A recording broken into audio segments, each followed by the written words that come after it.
Welcome back to another podcast on the Toxic Mold Sex podcast by Malachi's Message Foundation. I am Emily Rochelle, your host. Today we have a wonderful individual joining us. She's an author and they went through mold and she's going to share their journey. Carol, thank you so much for being here. Thank you. Can you introduce yourself to our people that are watching? Sure. I'm Carol Millberger. We lost our house and our possessions to an overnight explosion of toxic mold that occurred 24 years ago. So 24 years ago, it happened. We fought it for 2 years, and then we finally gave up and moved to a drier climate. The good news is we've been mold free ever since. So that's my short story. It's hard to find another place that doesn't have mold. So I'm glad that you found a safe place so y'all can hopefully never have to deal with it again. Right. Can you share with our audience, before you went through mold and you were impacted, what were you like and what was your family's life like? Well, life was pretty perfect. I mean, we were busy. We had 3 kids in junior high and high school, 2 very busy careers. We both worked from home. So 3 kids, 2 careers, on 3 acres, and a huge, beautiful garden. Life was busy, but it was great. Yeah. What state were you in? We were in Texas. We were on the outskirts, actually an hour outside of Houston, southwest of Houston. Okay. It's kind of close where I grew up. I was in Yeah. the Conroe area. Okay. Okay. Yeah. Just found out Carol is actually not far from where I live presently. So didn't know you were in our state. So Yeah, nicely. we aimed for a drier climate, and that again, that won't save you from mold, but it's helps. It provides some grace instead of the high humidity. Yeah.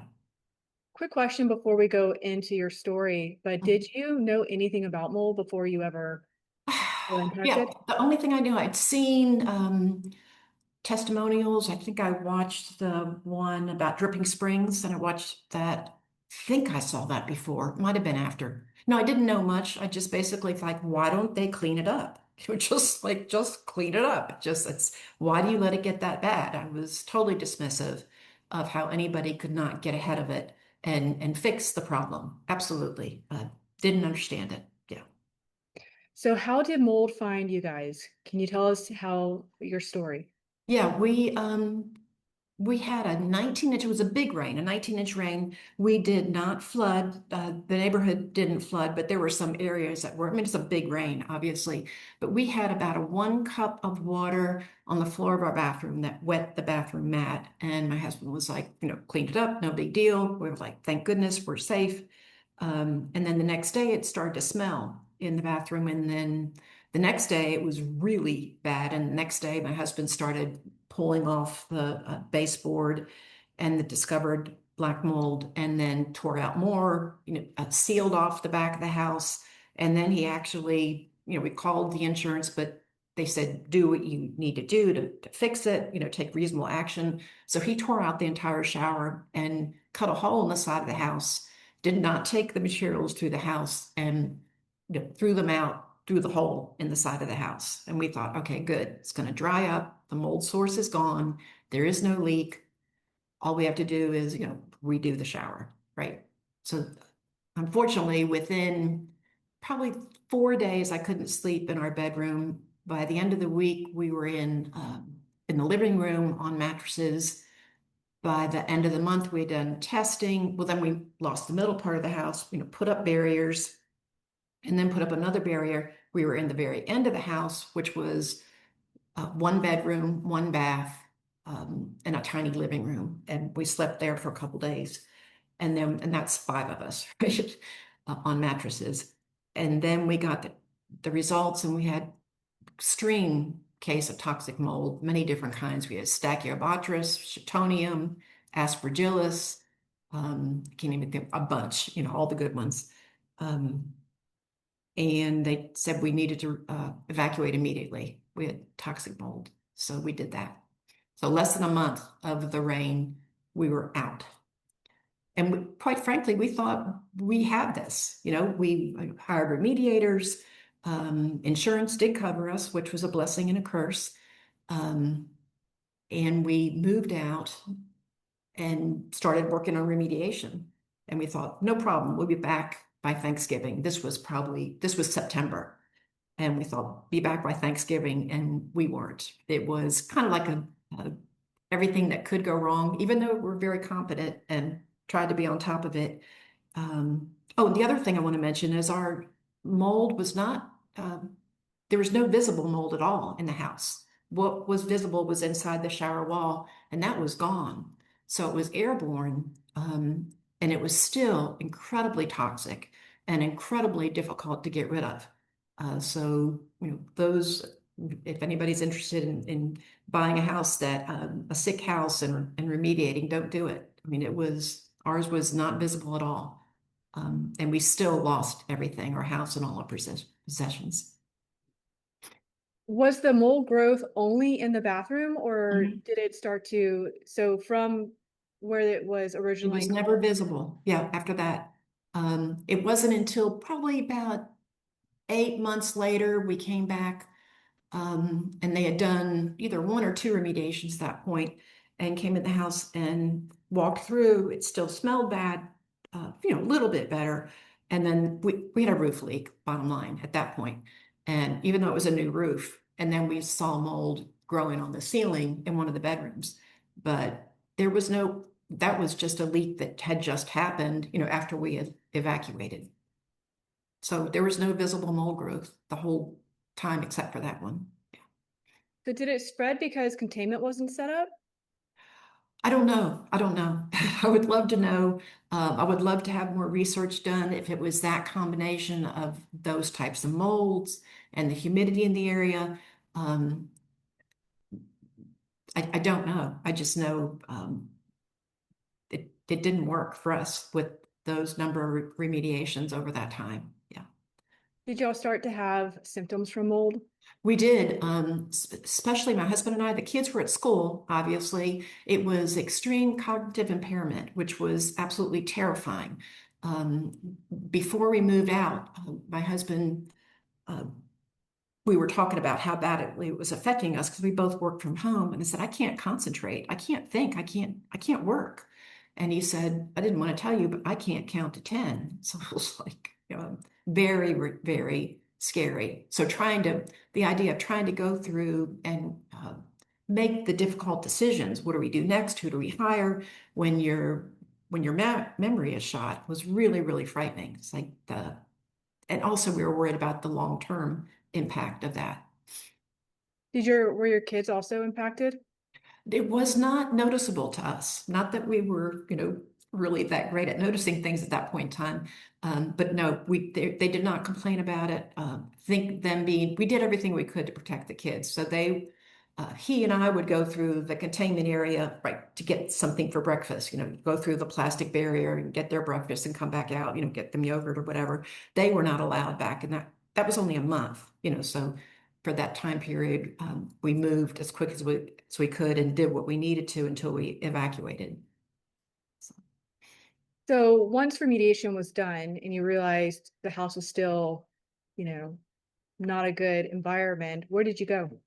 Well, we went to again. We lived in a relatively remote area. I mean, it was a country subdivisions in a small town, so there weren't a lot of choices in terms of rent houses or even buying another house. So we ended up in a bed and breakfast another town over. It was gorgeous. It was beautiful. It was a lot of very, very nice. We lived there for 8 months. And then it became clear this was not going to be done anytime soon.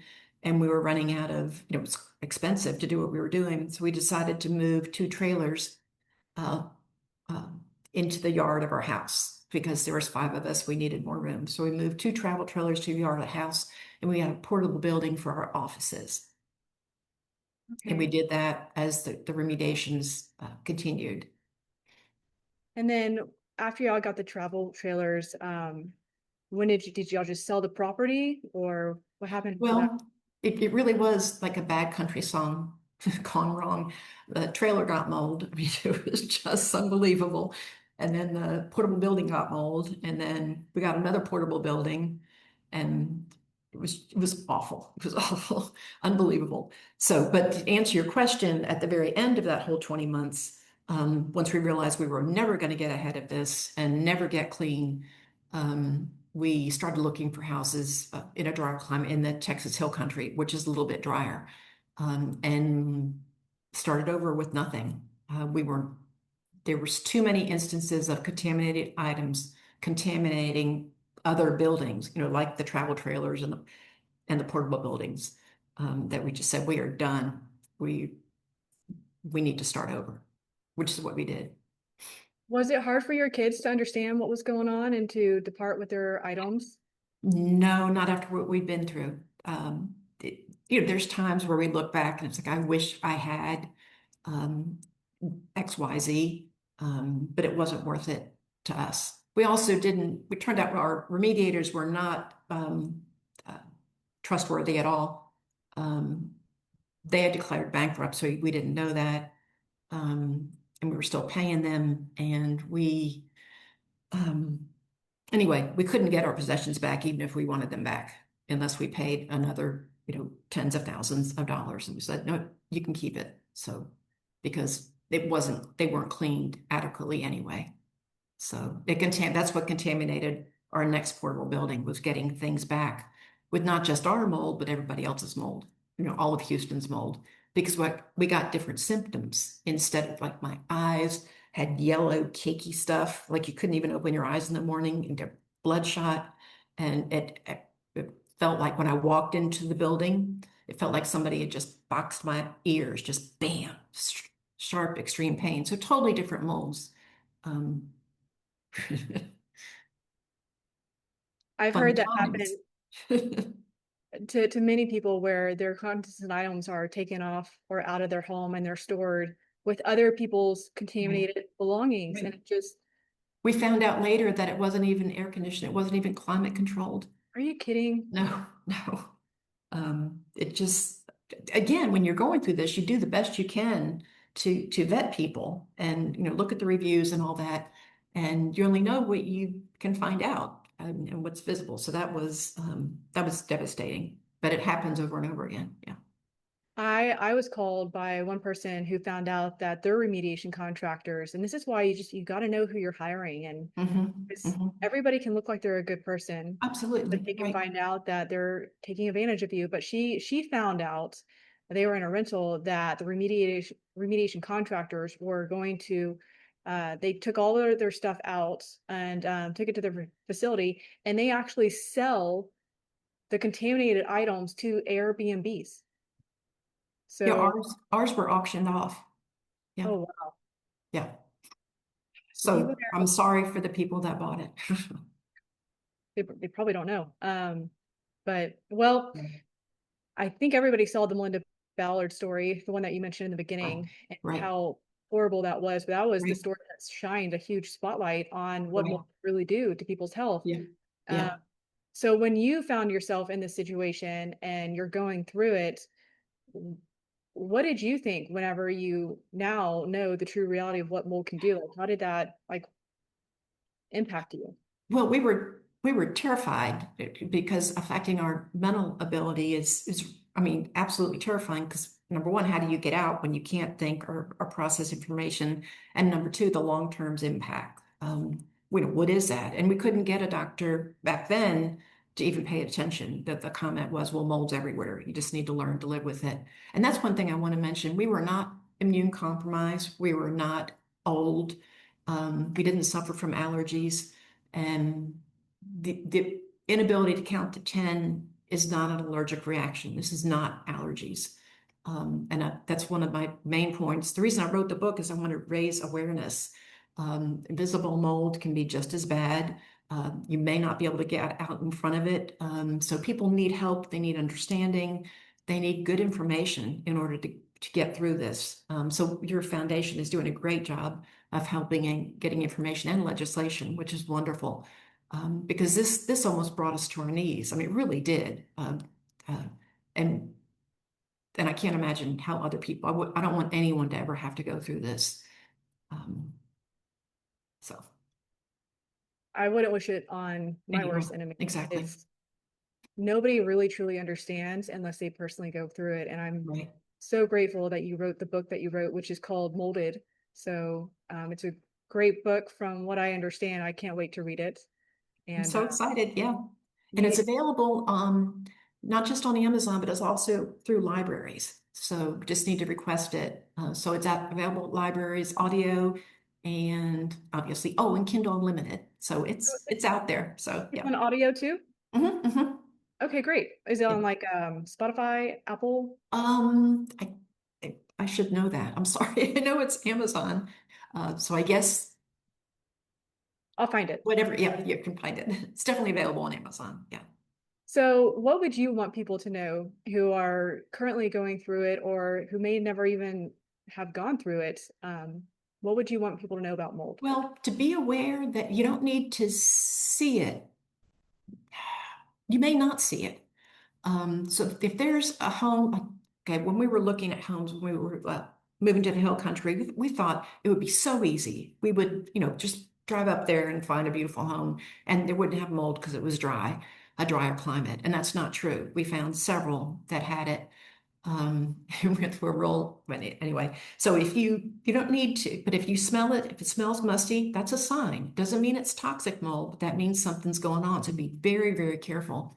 The other thing we learned that not a lot of people are aware of, that sometimes it's not so much the smell as you feel spacey or disoriented or lightheaded. So if you get any kind of feelings like that, it may, again, it may not be toxic mold, but it may not be a healthy house.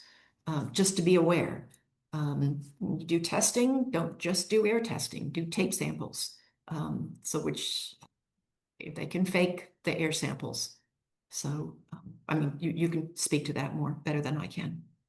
Air samples are the worst samples that anybody can do unless you know how to do it properly. Yeah, There's a yeah, proper method, but nobody's taught how to do that. yeah, Uh, because generally it's just a small little snapshot of air. right, And if the mold's not up in the air around the machine to be captured, then it exactly. Yeah, show that everything's fine. Uh, right, and they compare it to, of course, an outdoor control, which doesn't make any sense either, right, because you're just looking at the genus and not the species. So let's say Aspergillus shows up outside at 100 and Aspergillus shows up inside at 100. How do we know it's the same Aspergillus that we're comparing? You don't. right, Uh, right. the better samples, like you mentioned, the tape, more direct Mhm. sampling, you can't miss it if you're actually taking a tape lift or swab Right. sample of the actual. So that's really good information. Is there anything else you would, because you have so many great tips that you would like to share? Again, I also wrote the book to remind all of us, just like you and I were talking about before, that about how resilient we are and how much we can handle, not just with mold, but with anything. And there is one other thing. Towards early on, I was able to talk with somebody, a friend of a friend who had toxic mold in Houston, and they had gone through 8 remediations, and their house was closed up and you're paying on the mortgage and living in an apartment. And he wanted to make sure that people like me knew what we needed to know to get through this well. And he started out and he said, your life will never be the same. I was like, wow, really think we can handle this. I think, to myself, I was thinking not gonna make the same mistakes. And he was absolutely right. I mean, things happen. We could not get out from under this, no matter how hard we tried. And our lives are never the same. We lost everything, but we're so grateful for just regular days, just not waking up. It's like my husband every day, he would wake up, and I hope you don't mind my saying, he would say, what the hell do I have to clean today? Just every single day we would lose something or have to clean something, just trying to get ahead of it. And not having that and not being able to breathe in your own house or think or process. It's not a way to live. So we're very, very grateful for just regular days. So How long, because for those that are, impacted by mold and they're having these symptoms that are plaguing them, how long did it take for you guys to start to feel better and get rid of the symptoms that were plaguing you? it took a couple years. Again, 22 years ago is when we moved, and there wasn't the information that's available these days. So I think people could do it quicker now because I kind of flailed around. Doctors didn't really talk about it. did a little bit here and there. And it wasn't until a couple of years ago when I finally decided, I sweat more than other people when I work out. I mean, I'm just drenched. And I was like, I wonder if there's something wrong. And I started hearing more about aspergillus and kidney issues, and that sometimes when your body tries to detox, it goes into more sweating. And I thought, man. So I did find a naturopathic doctor and got tested, and I had really high levels of oxytocin. I think that's how you say it. And so went through detoxing with them, and which was a whole nother story in itself, because that's difficult to do. But I was able over a couple of years to get that down to normal. So I was happy about that because of the long-term effects. It's tied to Alzheimer's, it's tied to kidney damage, liver damage, I think cancer. Mhm. So that's not Brain, something you want to carry around. brain injury, but I mean, that's been proven and recognized in federal court. So it can, Yeah, I can't wait for more medical, literature to come right. out, solidify and I show. don't think they're doing the research that needs to be done. I hope they are, Yeah, yeah, um, because it would make people's lives a lot easier for them right. that, get gaslit or looked at like they're crazy when Exactly, they tell. exactly. And to have the answers, because it is very frustrating to like, well, I believe in Western medicine. It does a lot of wonderful things. I want to go to my regular doctor and have them say, yes, let's work on this. This is how you detox. Let's get these numbers down. Um, because even though it's only rat studies, you don't want to have liver cancer, right? Let's not wait until you get it and then say, oh, we should have done that. Um, so Well, Carol, I appreciate you coming on and sharing your story and your knowledge and your wisdom. Um, is there anything else you wanna say Oh, before well, I we want to show you go? my book. Can I show you? Okay. I can't see, but I Oh, hope it's there. oh, there it is. Okay, yeah, hold up a little So bit. it's like the house is screaming, a silent scream. So I I love love that it. cover. Everybody go check out Molded, Carol's book. And Carol, again, thank you for coming on. Thank you Uh, so much. I really enjoyed it, Emily. yeah, I hope we can talk some more in the future.